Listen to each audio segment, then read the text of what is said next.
नमस्कार. मी doctor Pallavi Sanap, Sanap hospital Ashti.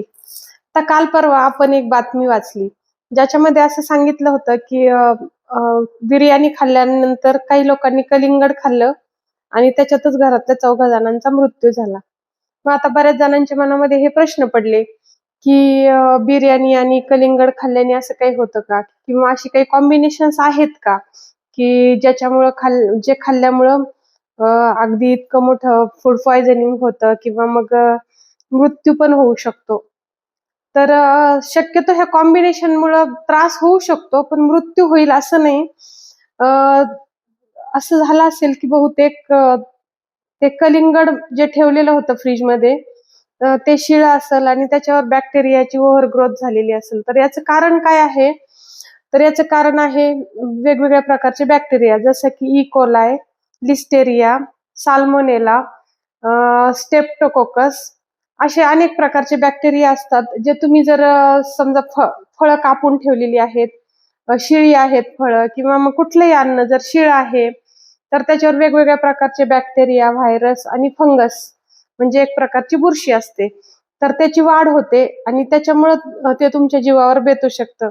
आणि उन्हाळ्याच्या दिवसामध्ये विषाणूची आणि जीवाणूची म्हणजे व्हायरसची आणि बॅक्टेरियाची वाढ ही फास्ट होत असते. कारण बॅक्टेरियाला ओलावा आणि गरम हवामान हे खूप आवडतं आणि त्याच्या ग्रोथसाठी ते खूप चांगलं असतं.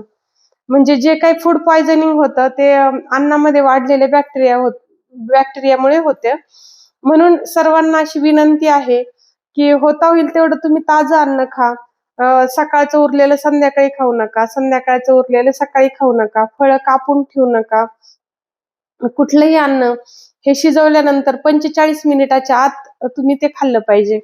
जर जास्त वेळ ठेवलं तर त्याच्यामध्ये वेगवेगळ्या प्रकारचे बॅक्टेरियांचा शिरकाव होतो आणि जे फूड पॉइझनिंगला कारणीभूत असतात. आपल्या आयुर्वेदामध्ये पण अनेक सांगितलेलं आहे, की उष्णम स्निग्धम म्हणजे गरम आणि चांगलं असं जेवण जेवलं पाहिजे. आणि जर कॉम्बिनेशन जर म्हणाल, तर आयुर्वेदामध्ये बरेचसे कॉम्बिनेशन हे विरुद्ध आहारामध्ये गणले जातात. जसं की दूध आणि फळं म्हणजे जे लिंबूवर्गीय फळं आहेत म्हणजे लिंबू, संत्री, मोसंबी ही फळं दुधासोबत खाऊ नयेत.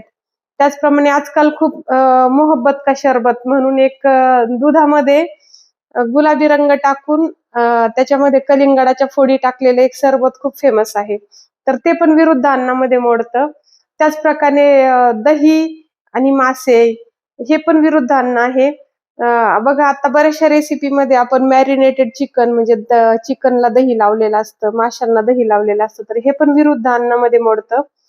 त्याचप्रकारे अ, तुम्ही फळं आणि दूध शक्यतो एकत्र घेऊ नका. जर दही खाल्लेलं असलं तर दूध घेऊ नका.